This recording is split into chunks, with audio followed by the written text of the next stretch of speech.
Welcome to this next talk in the 2026 Summit on Magnifica Humanitas and AI that Good News Ministries is hosting. And in this episode, I would like to bring to your attention the thought processes and the knowledge and the wisdom of a very important person in the world of AI. Matthew Harvey Sanders is the founder of Magisterium AI, the world's #1 answer engine for the Catholic faith. And he is currently this wonderful app you can download onto your phone for free is being used in 190 countries and over 75 languages. He now lives in Rome. He was serving in Toronto as Cardinal Collins' special projects manager until he felt the Holy Spirit guiding him to found his company, Longbeard. Longbeard builds AI products that serve the church's mission.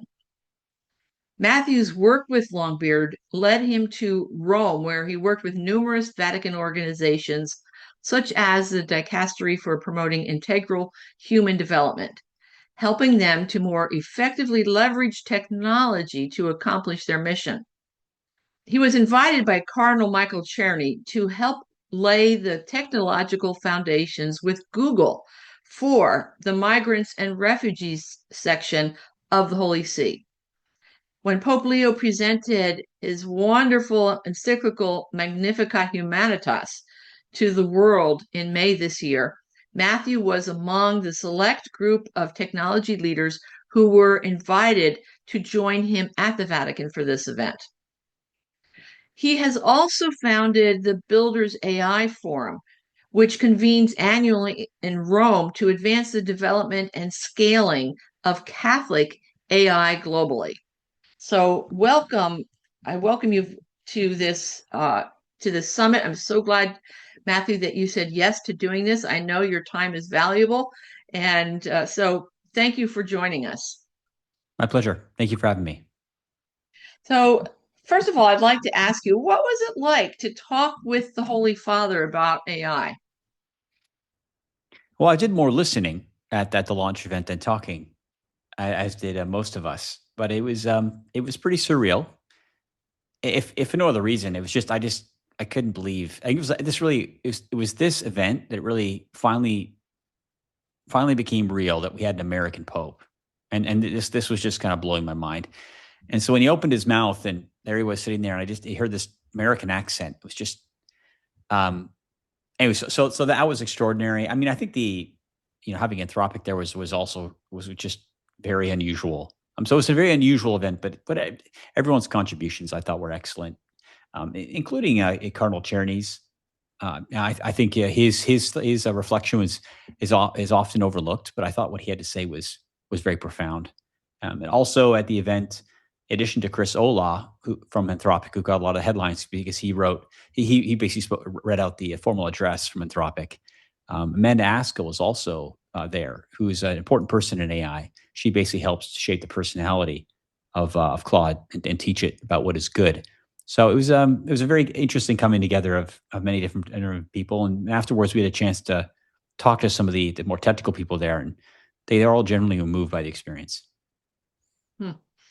Yeah, I think it's an important turning point. I think that encyclical is absolutely needed and is absolutely wonderful, and needs to be taught in all the parishes. That's my opinion as an evangelizer. That is, something that I hope to see. So tell us all, what does Magisterium AI do different from secular AI? What does it do that AI in the secular world does poorly, or maybe not even at all? Well, I think a lot of people, when they hear about Magisterium AI, or maybe even to some extent when you're using it, they just assume it's just another version of ChatGPT, just has a Catholic name. But it's built differently. So when you go to ChatGPT or Claude or Gemini, whatever model you're using, and you ask a question, unless the AI decides to go do research online and find external sources, you're basically talking directly to the model. So that question gets run through its neural net, and it starts doing its next token prediction thing, and it spits out an answer. And of course, we know that answer comes from everything that it's been trained on, which is basically everything humanity's ever said. So another way of saying it would be like the statistical average of the internet. And so, that could be very useful. And of course, the AIs are getting more advanced. And so when they're not sure of something, they can always go online and find sources. But Magisterium AI is very different. We actually are trying to prevent, as much as we possibly can, you from actually speaking directly to the model. Um, what we're really trying to focus more of our energy on is ensuring that the writings of the popes, of the doctors and fathers of the church, basically the written patrimony of the church, is basically made accessible to you. And so, as opposed to asking a question and the AI just comes out and spits out an answer, effectively what our system does, it goes and does research. It finds anything that's relevant to your question from the written patrimony of the church, extracts those relevant passages, and then basically it runs a kind of a summarization operation, responding to your question with inline citations that you can actually click and actually see what the AI read. And I think that's the big differentiating factor. It's one, we're really trying to rely heavily on the sources. We're trying to be transparent about where the outputs, the generated outputs are coming from. And it's a very curated knowledge base that is accessing. And so that would be the major difference. Explain how how any AI models, the basic concepts of how does it learn? I mean, is it just a fancy internet search engine, or is it a program that is coded by programmers, or it's trained? That's the word. I mean, you mentioned it. That's a key word that is in the AI world. It's trained. So explain to people how AI models are trained, and where do they get their information? Sure. So let's just go through what you said in sequence. So it's certainly not just another Google search. Effectively, what a Google search is you type a question. That question is converted into a mathematical representation of the semantic meaning of what you're looking for. And that's used to basically search the open web and retrieve blue links. Like we all know that.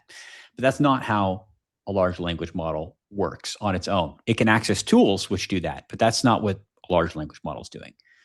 And define large language model. Sure.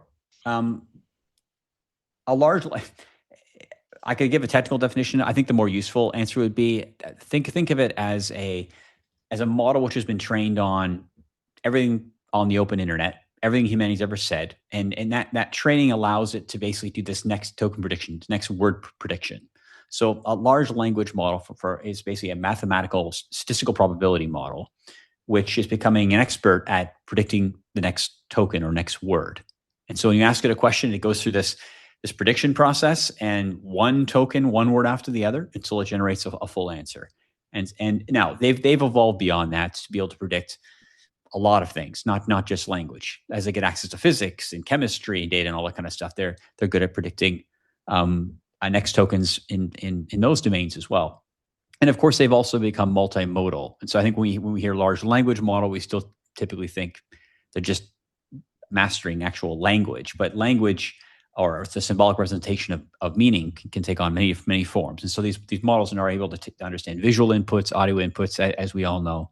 And so that they're becoming much more sophisticated. But effectively, the underlying technology which made all this possible was really just next token predicting the next word. And in that is the very real and frequently experienced potential for AI, like ChatGPT or Claude or whatever. If it can, you're talking about it's predicting. If it predicts wrong, which it often does, it ends up hallucinating. So how does Magisterium AI differ from that? Yeah, hallucinations are still a problem. I don't know how much longer they're going to be a problem for, but effectively it goes something like this. Just to explain basically what a hallucination is. The model is trained to answer. It wants to answer your question for lack of a better word. And so when you ask it something, and if it feels it has some semblance of what you're looking for, but it's not maybe not entirely confident, but it has an idea.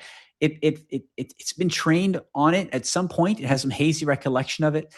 It just decides to run with it, right? And answer, knowing, of course, that it may not be 100% certain, but it feels pretty confident that it can guess and get something close to an answer that you'd be happy with. That's effectively what a hallucination is. So the model's not actively trying to deceive you. It's simply just it's being subservient to its training, which tells it someone asks you a question, provide an answer. Now, what we're trying to do now to address this issue of hallucinations is to teach the model that if your confidence level doesn't meet a certain threshold, you should just say, I don't know. Or you should activate tools and you should go do research and go find research context that can help you answer it, so you can answer more reliably. So the difference between Magisterium AI and let's say a typical model, when it doesn't do something today, it may go out and do research, but it doesn't necessarily always know what constitutes a good source, and so it may find the answer to your question or a reference that's from Reddit, right? Or maybe it finds it from a news site. So Magisterium AI is different in the sense that we don't rely on the model's training data. So its instincts, so whether it knows something, are almost irrelevant, because effectively we're providing the model context, basically sources directly from the magisterium of the church or from the doctors and fathers, and we're basically saying to it, read that and summarize it, right? Answer the user's question based on these sources. And so because it doesn't have to rely on its own recollection, which is often hazy, of what it knows, that brings down the likelihood of hallucination. Again, it's never zero, but it comes down substantially. Now, I use ChatGPT a lot myself. I've been training my own access to it to help me write things like summaries of transcripts for my podcast show, and give me a good promo, short, punchy way to promote it and that sort of thing. And of course, I do have to keep a close eye on it, because it has made the mistake of pulling in a previous guest transcript and putting the wrong information into it. So we can't just totally rely on that. But so that's how I am using AI. When I use your app, I've done it like, who's the saint of the day? And I love how it comes up with multiple saints with bios about them. So give some examples of what people can do with Magisterium AI. Well, we keep working to improve the app so you can do more and more. I mean, the most popular thing people do on it is they will come for Bible commentary, or they'll come to ask a question about a saint, or it could be a pressing theological or philosophical issue that's pestering them. It could be something they heard in a podcast that didn't sound quite right. They want to check and see, what does the church actually say? So a lot of people use this for is they're looking to go deeper, to either understand the Catholic faith, or they're looking to get clarity on something. And because we have such a vast knowledge base now, going back all the way to the early church, there's a lot of context that can be referenced.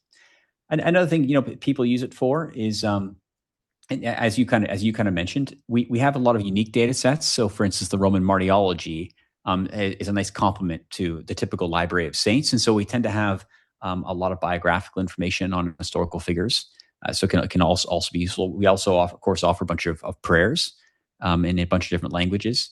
The order of the Mass is there as well, so you can follow the order of the Mass in a lot of countries.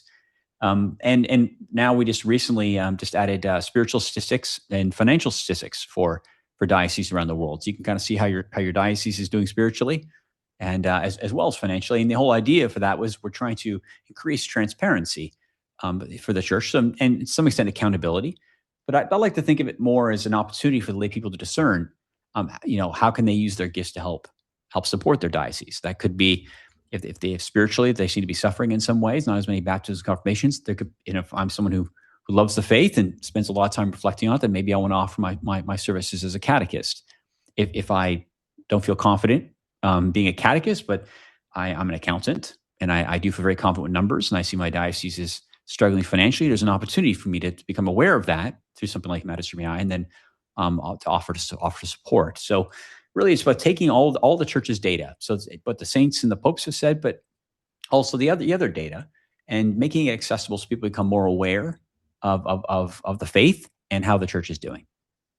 Could someone use it like, okay, they're going to move to another state or another part of the state, and they're trying to figure out where to move to? Could they use it to research the dioceses and parishes that they're thinking about moving to? Yes, and that's going to become a lot easier in the next 2 months. Essentially, what we're doing now, we're launching something called Catholic Intelligence, which basically will have context on every diocese and eventually every parish in the world. So, and the reason we initially started this process was because we realized a lot of people were kind of intellectually converting because of Magisterium AI. They came there with their questions and their concerns, and they had these long arguments, sometimes to the wee hours of the morning, and they eventually came to accept that the Catholic Church is probably right. But then what? Right? So that seems like a good opportunity to say, well, why don't you go to your parish, or why don't you go get offer, why don't you, if you have a devotion to Mary, why don't you call up the Legion of Mary and see if you can get involved? And so we call this the off ramping problem. And so it became very plain to us. So we needed to get a lot more local context on the diocese and the parishes. When are their masses? When are their confessions? What lay movements are active there? And so right now we're in the process of getting all that information, and then making sure Magisterium AI has access to it. And in that way we can point people to pastoral services and things that help them along their journey. One of the things that I use it for is I'm sort of a caregiver for my 93-year-old mother. She's living in an assisted living facility. And on most Sundays, I go to visit her. And I have been bringing to her a little worship service that I've put together. She's not Catholic, but she has faith in the Lord, and as a Protestant, and she doesn't get really any access to that. She's blind, so she can't even watch it on television. And so I would spend like 3 hours before visiting her, going through what are the scripture readings for today. That's easy to look up, and what songs on YouTube, what hymns could I use to enhance each of the scriptures, and to build, just from reading the scriptures to building a real prayer service, which she definitely loves. When I downloaded Magisterium AI, I then went to my phone and typed in, what are good, develop for me a prayer service based on today's readings. And it came up with more than I needed, because I needed to refine that. This is a prayer service that for a one-on-one visit with my mother, because it was giving me like if I were leading a prayer service in the parish, Right. So both answers came out great, and it has so shortened my because I asked it to give me ideas for hymns that could go along with it, and then it gave me the name of a hymn. I went to YouTube, found it there, and so I'm it's a delighted. blessing for my mother. Oh, that's lovely. Yeah, that's what keeps us going around here. It's stories like that. It's incredible to me how rich and deep the patrimony of the church is, and to think so much of it, for most of us, has never been discovered. Um, so there's a real opportunity here to surface. Really, I mean, really, 2,000 years of church teaching here. I mean, you think about it, most of us know the Catechism, right? And we have pretty good knowledge of the Bible, but there's so much more. That's something that I've seen as we go through and digitize the Pontifical University libraries here.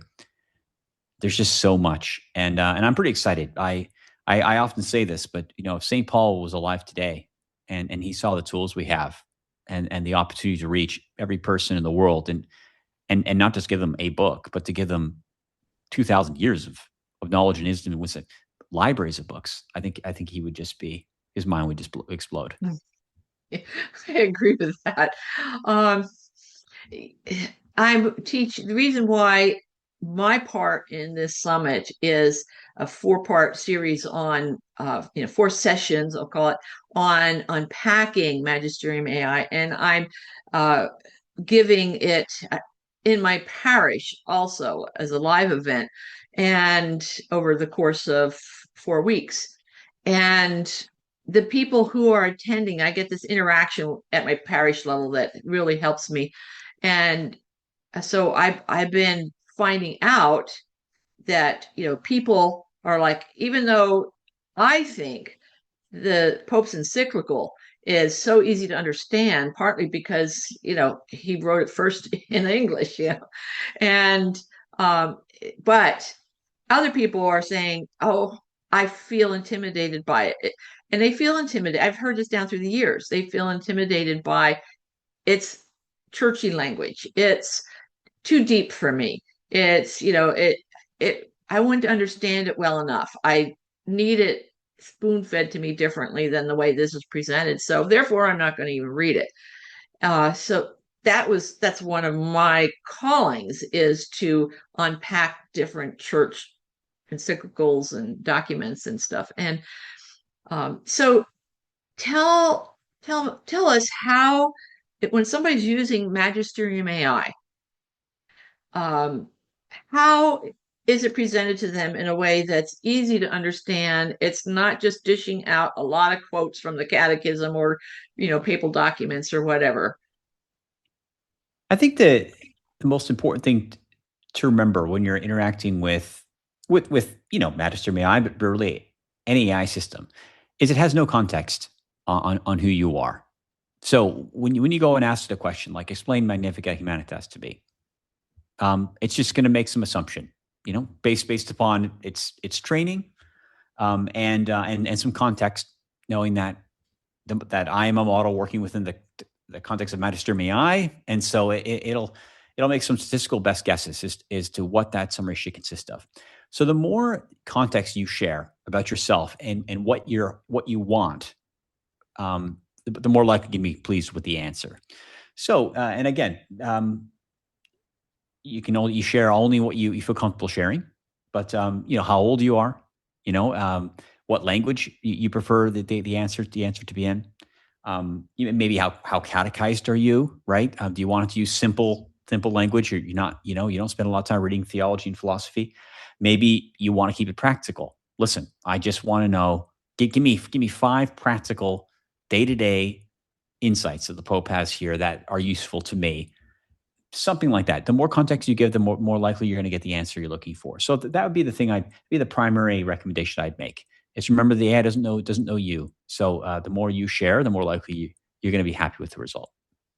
And continue the conversation. So if like, for example, paragraph number 100 in Magnifica Humanitas, explain that to me, give me the main points of it in easy to understand language, and then you get the answer. If you've got any questions about any of that, then you just probe it, explain that deeper, or put it into a concrete example that helps me understand it and apply it to my life.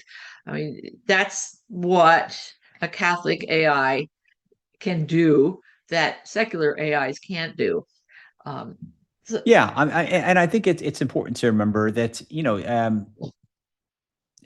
the AIs, any of the major AIs, if you ask about Magnifica Humanitas, it won't be in their training data. So they'll say, they're like, that, what is that? I've never heard of that. So you'll have to explain. It's an encyclical by this Pope, and then it will go online, do research, and it will find the document, and then you can ask it questions. The thing to keep in mind, though, is, of course, remember, you're dealing with a secular AI, which has been basically trained, right, on everything humanity said, and it's post training, we call it. It's been aligned to a certain value system that the lab has decided is the right one. And so, yes, there'll be biases on what it decides to focus on when we're reading Magnifica Humanitas.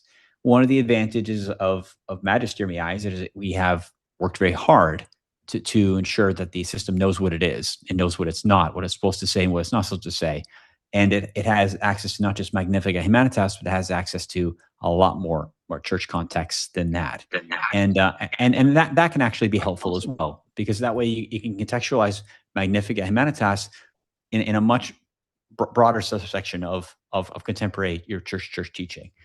But I think your points are right. I mean, if you're not satisfied with the answer, just keep asking until you get a satisfactory answer, and then over time you'll develop a shorthand, and you'll know how you have to write your prompt to get the answer you're looking for. What, in your understanding of all these AI issues, what should a Catholic AI really be, and what shouldn't it be? Well, I mean, when we say Catholic AI, that people understand that very differently depending who you're speaking to. I mean, so Magisterium AI is what we call a compound AI system. So it's a bunch of different technologies, several of which are AI, which are working together to ensure as faithful answers as we possibly can. So that's different from just a straight large language model, right? When you're talking just to the model, this is more of a system than a model. So I mean, I would say, when if you want what you really want, especially on matters of faith and morals, if what you really want to do is understand what the church has to say to you, and when we say you want to hear the church to say, what you really want to hear is, what have the popes, the doctors and fathers, the saints, that's who I want to hear from here, right? I don't want to hear from some artificial construct. I want to hear from them. That's when you'll really want to talk to something like Magisterium AI, because effectively it's what makes it different is it's designed to kind of mitigate the secular AI bias by trying as much as possible to keep it out of the answer and ensure it's the popes and the saints who are doing all the talking. And so it's interesting when you go there, and we see this a lot. Someone comes with they come with a misconception of the Catholic faith, or they're angry about something that the church believes, and they start writing in caps. They don't realize that you're not really arguing with an AI. You're arguing with the popes and the fathers and the doctors, some of the smartest people who've ever lived, which is why it's so gratifying to see over time. Sometimes this is a period of hours. Sometimes it can be a period of weeks. That eventually people just are like, oh, okay, I'm tired. I've thrown everything I possibly can at this thing, and every time it comes back with some good answer and sends me down a new rabbit hole. All right, I'm done. All right, maybe you're right. And then there's this moment in a lot of instances where you can see there's a turn, and then it stops being an adversarial dynamic, and it generally starts being really driven by curiosity, and that often can lead to OCIA. So and again, that has very little to do with the AI, and has everything to do with the wisdom and insight, the beauty of the humans who God has used to communicate the truth of the faith. Yeah, and as such, Magisterium AI is a great tool for, we as Catholics, we work with people who are not Catholics, or maybe even anti-Catholic, and it's so easy to get into debate and feel like I don't know how to answer their questions, and I'm not making any headway with them, and I'm frustrated. So let's just not talk about it. I Something like using and recommending to that person we're talking to, that non-Catholic, say, well, you've got a good question there. I can't answer that adequately enough. So I recommend that you download this free app and ask the questions there. And we can discuss together the answers that you come up with in researching that. So I see it as a good evangelization tool. Yeah, I know people have often, they'll pop out the app and they'll just activate voice mode, and they'll say, just give me a second here. And they'll just ask, and they'll let Magisterium AI just respond. And they both can just listen to the answer. And I think you're absolutely right. More than anything else, it's just saying, listen, I can try to give you an answer, right? But we both, but I'm not, I don't have a theology degree. So to my level of comfort with answering some of those tougher questions, may be quite high. But just like with the gospel, but I can point you somewhere where, at your own time, right, at your own speed, you can really, really go deep, and you can take as long as you want, to make sure that all your questions are sufficient. I think that's, for a lot of people, that's what they want. In the moment, the question is asked, it may not be the right time, right, to answer. But knowing that, maybe when things have calmed down, that they can pick up the conversation later and really get to the bottom of it. I think that's a real opportunity here. It's, Magisterium doesn't sleep. It's available 24 hours a day, 7 days a week in any language, and so that's one of the real benefits of it. Our priests, we have limited time and availability, and so ultimately, I wish all of us were exceptionally well formed, and we had the time to sit down with people and really do that evangelization work. I think we have to work on that. We have to find more time for that, impart more training. And that's something I think will be increasingly important in the future. But in the meantime, it's nice to know that there are tools like Magisterium out there that can walk with people. Yeah, yeah. Changing the topic a little bit, you told me before this interview that you believe that AI and the robotics age might enable a golden age for humanity. What do you mean by that? Why do you believe that? Well, I think when people they hear about AI, I mean, actually, just recently there was a study that came out. It was quite shocking. Only 16% of young people, 16% believe AI is going to have a positive impact on the world. That's quite striking, but not really that surprising when you think about it. For those of us who see what's happening with AI, it's becoming increasingly capable in multiple domains, and that will continue, and that is kind of daunting because these AIs, which, as I said, do not sleep, and basically, for the most part, if you're running them locally, all they cost is electricity. Um, the more capable they become, the more likely they're going to start taking over people's jobs, and so I think for that reason, people are anxious, and especially for young people who are thinking about life after graduation, they're at the point where they're like, no, this thing actually it might be myself or the AI who's applying for the job here, and I don't like my chances here. So we got to stop this thing. But I'm very sympathetic to that. I often fantasize about living in the woods and just walking away from technology. And maybe in the future we'll have more of an opportunity to do that. But let's face it, this technology isn't going anywhere. As long as we live in a capitalistic system and companies are forced to compete with each other. So I don't think rejecting technology outright and living like Mennonites is necessarily the answer for everybody. Maybe it is for some people, but I don't think this is necessarily a bad thing because I think all of us can acknowledge the grind, right? It feels like I go to school for what? To get a piece of paper, right? Which allows me to go to another school to get another piece of paper, which then allows me to apply for a job, which I need to survive, so that I can afford to put my kids through college and they can repeat the process, rinse and repeat. I think a lot of us find that kind of daunting, and I'm sure like myself, many of us resent the fact we don't have enough time for our significant others, or even to ask the fundamental questions in life: Who am I? Why do I exist? And I think if we had more time to sit with those questions and really dig deep and find those answers, if we had more time for, frankly, human relationships, to build better friendships, and basically spend more time with our children or our spouses, I just think the world will be better off. This and what the promise of the AI and robotics age is that the machines will end up inheriting the toil. They'll end up doing a lot of the work, which means we'll have more time in our hands. And I think that those machines, because they're so efficient and they're able to produce so much, that will likely lead, if you believe Elon Musk, which I do, lead to universal high income.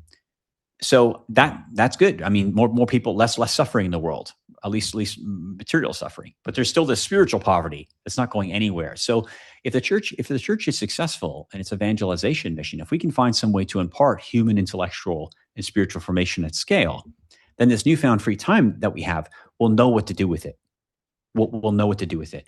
And sometimes that may mean grabbing a few families and going and living in the woods. Other times it could be just cultivating hobbies and figuring out ways that I can find something that I find very meaningful, but it can also be able to kind of serve others. And that's what I mean by a golden age. I think it's really rediscovering our humanity, rediscovering what life must have been like in the garden before the fall to some extent. I'm not saying that sin won't ever be present, but at least we have the time to focus on this human intellectual and spiritual formation, which should, in principle, allow us to live more like saints, which I think would net create a better world. Yeah, I mean, it was only a century ago that, uh, that life changed. Yeah, during the Industrial Revolution, that was supposed to free us up with more time, but we've ended up busier than ever. And we've been a mobile society where we move far away from family. We don't even know our neighbors' names, or if we do, we barely ever talk to them. We don't know but just a handful of people in our parish. And, we're disconnected from the magnificent humanity that God put us into when he created us. And the need to get back to the human connections. Uh, Here we're talking about AI interrupting human, us becoming connected more to the technology than to people. But in fact, as you pointed out, what's going to happen is we'll have more time to spend in those relationships. Like I have more time to spend with my mother because I'm not spending 3 hours preparing a half an hour prayer service for her, trying to find the right hymns to go, and so forth. Yeah. So, I know that one of the big things that people are hungry for is that sense of belonging to human community. And I see AI as just, opening up a world where it is more important than ever and more available than ever to have those human relations. You mentioned being able to spend more time with your kids. It's something that uh, maybe we won't have two income families anymore. I mean, who knows what really the economy is going to look like in 10 years. But there is a growing hunger in the world in our society, especially for that connection, that sense of belonging. And I believe, I personally believe that AI and, as you mentioned, the age of robotics could certainly open that up more. And while we're waiting for that, we could certainly be doing more of that now because it's so important. That's one of the points that Pope Leo makes in his encyclical. It's the importance of the common good. It's the importance of the human connection, the human wisdom, the human relationships. That's something that we're really at a point in time. I think it's a turning point where that's becoming more important, where the one generation of kids were on their phones texting each other, even though their friend was in the same room. And now that's changed, where young people are more interested in hanging out with each other. And it's a lost art, I believe. Yeah, I couldn't agree more. We have to rediscover the value and the meaning of truly being human, and I think it's why it's critically important. I think what the Pope did, Magnifica Humanitas, is not only did he opine on AI, but he also took it as an opportunity to remind us of the value of Catholic social teaching. And I think for a lot of people, they were deeply like confused as to why did he have this crazy exegesis, this summary of Catholic social teaching in here? I thought this was supposed to be an AI encyclical. When you think about it, the Pope knew what he was doing. Like he knew that this encyclical in particular, there'd be a lot of eyes on it. A lot of people would be paying attention to it because he's talking about AI, right? And so, hey, why not throw in the Catholic social teaching and remind people about this great toolkit that the Catholic Church has for how to live a meaningful life, and I think a lot of people are going to be hungry for just those very practical answers to the most important questions. What is the purpose of life? Is there a God? What am I supposed to be doing with my time? The more we can make those we can provide them the means, right? Basically, the tools for people to answer those questions. The better off all of us are going to be. But I think I'll say that my final thing I'll say on this is it's really important for all of us to really think critically of what does a better life look like to me. I mean, when I imagine my ideal life for myself and for my children, what would I be doing? Who be my neighbors, right? How would I fill my day? How would I want my children to fill their day? Think about that. Think about it. Because now, yes, you may not be able to realize that because you're surviving, right? You have a job, which was just paying the mortgage and everything else. But in 10 years, the world could look very different. And so it's important now to think about those things. Because what I think what you're going to find is a lot of people will be thinking about those things. And it could be that in the rather short to medium term, what was thought to be impossible will all of a sudden be possible. It'll simply just take a few of you deciding, let's just go do this thing. And that to me gives me a lot of hope. Um, Also, changing the subject again, but what is sovereign AI and why is this important? Well, sovereign AI it is understood differently depending on what context you're in. Typically, when you hear it being discussed, you're talking about a country which is trying to train its own models and run those models domestically. And that's to ensure that the model understands uniquely the culture and the values and things like that. But sovereign AI is more than that. Sovereign AI is also can also be applied to the individual. Essentially, the idea is it's subsidiarity. It's how do I ensure that the AI that I'm using is aligned to me, understands who I am and what I believe, and that way, if I am going to be using it all day for personal and professional reasons, because it knows what my values are, and it knows a little bit about who I am, it's better able to serve me, and it's more likely to be aligned with me. So that's part of it. The other part of it is how can I leverage AI in a way that's kind of cost effective and also respects privacy. So part of sovereign AI is about giving people the opportunity to leverage a model to align it, but also to run it at home on compute that they own. So instead of paying a subscription to some major AI lab, I'm actually able to download a model, run it on a computer that I bought, and all I'm paying for is electricity. And the privacy thing here is because the model I'm interacting with on a daily basis is running at home, all those interactions are kept securely at home, as opposed to traveling out of my home and into someone's cloud somewhere where that data kind of lives. And the idea is that as people or a lot of people will be kind of forced to use these things more and more in their lives, whether they kind of like it or not, there's a real risk here that they'll be sharing very deeply personal information that just really it's almost confessional that should be between themselves and their AI. And so we have to advocate. I think the church has to advocate for the importance of sovereign AI, basically under the banner of subsidiarity. So, how likely do you see sovereign AI really becoming a common thing? How do people work towards that? How do they get a hold of it? How do they build it? Well, it's thank God it's happening. It's happening every day. We're seeing greater and greater adoption of tools which make sovereign AI possible. Now, the sovereign AI I'm talking about, that stack I was outlining, we're not entirely there yet. In the sense that, I mean, all the pieces are there in principle. The small models we're running locally aren't quite good enough. But certainly, I can get compute. I can go buy a DGX from NVIDIA for $3,000, and I have a little supercomputer at home, and I can download one of 3 dozen open source models and run locally.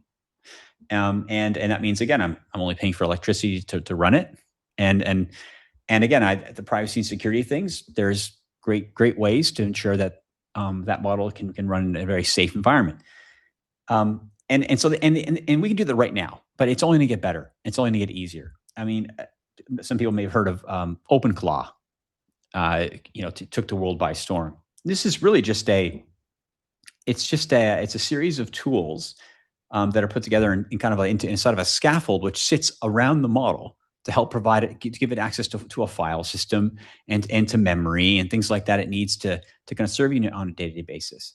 Another one that just took off, it's taking the world by storm, is called Hermes Agent, which is made by a company called News Research, and in fact, the CEO of News Research is a Catholic. So there's people out there who are fully on board with this vision, and they're building the tools today that I think will make this vision a reality in the not too distant future. And that is a good reason to not be fearful of what the future is going to look like with AI, because there's so much fear going around. Yeah, yeah, and I'm not saying that we're in this arms race. The Pope talks about Magnifica Humanitas, that we're building these things and shipping them, and we're putting them into production environments pretty quickly, and society isn't really having a chance to have a really meaningful conversation. So there are risks that come with creating very powerful tools and deploying them without really thinking through the implications. So it's not to downplay that there's a lot more that we need to be doing. Like, really, as citizens, we need to get informed um, as, as to uh, as to where these current technologies are at, and how they're likely to impact our society. And we need to make sure our voices are heard. How do we feel about that? Do we feel they should be developed differently? Well, we should say that, and we should make sure that our politicians and things. So that there's a civic responsibility that we have as citizens to ensure this technology is being developed in a responsible way. But overall, I would say that this is going to be one of the biggest unlocks for humanity in history. I think it's going to lead to prosperity globally. We may finally get out of a scarcity, a scarce world, and create abundance, which is an incredible opportunity. We just need to make sure that when people have this newfound freedom, this newfound time, that they know how to use it in a way that won't end up destroying them, which is something we have to really think deeply about, because there will be a lot of distractions, right? There'll still be gaming, there'll still be pornography, all these horrible things that try to distract us from with the life that Christ wants for us. And so we have to find ways to sell the Christian way of life and convince people that this is time better spent, and you'll ultimately be happier if you just try a little. Just give it a shot, and if you do, it'll be worth it. And at the level of the parish community, what could parishes be doing? What does the future of a parish look like in the world of AI? Or ideally, what could it be? I more important than ever. I think right now, the parish is something we do on Sunday, and it's something that we just, we chip cash into to keep the roof up, right? But it's so much more. And historically, the parish has been so much more than that. It's been the center of communal life. It's where people came together to get to know one another, to understand the needs of the community, to find ways to to serve and to lift people up. It was far more, and I think it has to become that again, and I think it will. Again, so because you think about it, when people with more time on their hands, and now they want to meet other people, and hopefully, and they want to find ways to contribute. Where else are you going to come together? Oh, I mean, what are you going to rally around? I mean, it's not many places have really vibrant community centers. So I think there's an opportunity for the church to be that locus, starting with the Catholic community, but then there's an opportunity to invite others into the community as well. And that doesn't always have to mean you're inviting them into the community to preach. It's just to say, listen, you're inviting them into the parish to talk about the needs of the community, figure out how can we Catholics, but in partnership with you, find ways to serve. And I think that's going to be important in the future. But I also think, and I kind of alluded to it earlier, without the requisite human, intellectual, and spiritual formation, there's a real chance this AI and robotics age runs right off the rails. So we have to come together and figure out a way to share this precious gift, which is the Catholic faith. We have time in our hands. What better way to use that time than to equip ourselves the ability to more effectively evangelize? The final thing I'll say in this is I'm convinced that cities will have to eventually be wound down in many respects, and I think it's because they're alienating by nature. They were really set up for the most part to facilitate commerce. I mean, now of course there's arts and culture that happens there too, but people weren't meant to live in a community of 1 million. It's just not healthy. It's alienating, right? I mean, people need to be connected to others. They need to feel like they matter, that the contributions they're making in the community are needed. But it's hard to know what the needs of the community are when there's millions of people and the government is so abstracted from its own people. So I think what you're going to see is a lot of people are going to saying, and I think that the governments will be trying to facilitate this as well at some point, will be encouraging people to leave the cities and to establish intentionally a new community. where people can come together and who share similar values and a similar vision for what they want of life, and they can then determine, how they want to build that life, what role, to what extent AI and robotics are part of it, because in many cases it may be that yes, a robot could do that, but there's someone here who loves doing that. It gives them life, and frankly, we love the idea that they're doing it because there's more of a human connection there. So we're going to choose to let the human do that as opposed to the AI robot. I think there'll be a lot of opportunities like that, and that's what gets me excited. I think more of the medieval parish, the medieval village, where you had one parish and you had a reasonable community where people could actually know one another and actually truly have communion. I think there's an opportunity to rediscover why that was such a good model. So as we wrap this up, just what would your advice be to those listening as to what they can be doing now to help humanity flourish in the age of AI, to help influence the direction AI goes in? More than anything else, I think it's important for us to spend some time and think about, first of all, well, what do we really want out of life? And again, not getting hyperfixated on what's possible at present. That's one thing. The second thing is just to recognize that that human intellectual spiritual vision, being a good person, growing as a Catholic, is going to be more relevant than ever. And people need you to be the best version of yourself. They're going to need you. So it's important that you continue to develop yourself. Trust me, there'll be people all around you who are lost, confused, depressed. And so you have an opportunity to help them. And the last thing I'll just say on a very practical level is AI gets a bad rap. Remember, it is just a tool. It may not be a neutral tool, as the Pope points out, but it's still a tool, and it can be leveraged to help you and to help others. So I would say, just try and be open and nurture healthy curiosity and try the tools. Try the tools, and remember, the tools are developing faster than any of us in the industry can really keep track of. So you may have tried it a year ago, 6 months ago, and not been impressed. Try it again. Just try it again, and give it work to do, and you may actually find it's a lot more helpful than you remember.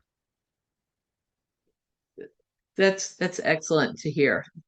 Thank you so much for giving your time over to this, because you're doing very important work in what you're doing, and it's keeping you very busy.